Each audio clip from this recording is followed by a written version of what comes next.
বিষ্ণু ঈসা ইসলামের কাছে এক সাহাবী এসে বলল, ইয়া রাসূলুল্লাহ আ'তিনি শাইআন, আপনি আমাকে কিছু দান করেন, আমার কিছুই নাই। বিষ্ণু বললেন, তোমার কিছু নাই? সাহাবী বললেন, ইয়া রাসূলুল্লাহ ঘরে আমার শুধু দুইটি জিনিস আছে। কয়টা? চিল্লায় বলেন, কয়টা? এক হচ্ছে একটা জামা, দুই হচ্ছে পানি খাওয়ার একটা জগ। বিষ্ণু বললেন, এই দুইটাই নিয়ে আস।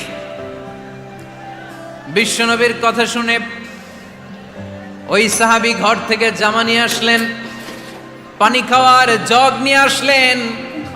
বিশ্বনবী সাল্লাল্লাহু আলাইহি ওয়াসাল্লাম ওনার মোবারক হাত দিয়ে এক হাতে জামা ধরে আরেক হাতে পানির জগটা ধরে সাহাবীদের দিকে উদ্দেশ্য করে বললেন, মাইয়াশতারি হাদাইন, এই দুইটা জিনিস কেনার মতো কে কে আছে দেখি?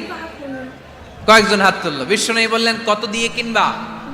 এক সাহাবী বলে, ইন্নী আশতারিহিমা বিদিরহাম, ও নবী যদিও এগুলো আমার দরকার নাই, কিন্তু আপনি যেহেতু নিলামে ডাক তুলেছেন, ইয়া রাসূলুল্লাহ ইয়া হাবিবাল্লাহ, আপনার সম্মানে আমি 1 দিরহাম দিয়ে দুইটা জিনিস কিনে নেব। 1 দিরহাম।